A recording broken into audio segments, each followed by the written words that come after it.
One of my most gut wrenching moments was with him, just a massive buck, and I'd been keeping tabs on him all season. And it was during the rut, and so I had done a series of doe is a I guess you want to call them doe estrus calls, but series of doe calls and a couple of tending grunts. And this joker, I didn't know he was there. He was closer than I expected him to be because it wasn't long that I heard a limb, not just a little bitty branch. I heard like a tree limb that was laying on the ground. I heard that sucker snap, and I'm like, okay, that had to be something big to break that. That you could tell it was large.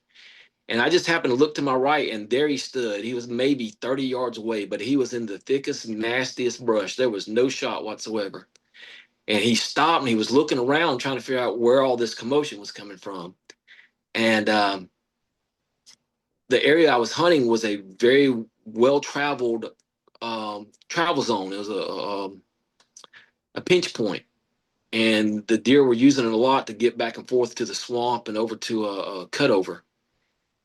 And he stood there for a second, and I was using a hinge release, and it has a click to it. I use a click on my hinge release, which I probably shouldn't do that anymore, but I had inadvertently set off the jaw on the hinge release, and so it had clicked.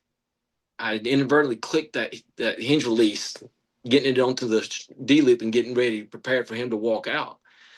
And he heard that click, and I watched him. He bristled, and his tail started flicking left and right real quick. And he turned around, and he's no, I'm done. And he kind of trotted off out of my life, never to be seen again. And I was like, oh my gosh, just the sickness from that. I was like, you got to be kidding me. All just once again, it comes down to just knowing your equipment and being prepared, knowing what you're doing. And I just didn't know what I was doing at the time. Wasn't really prepared for that.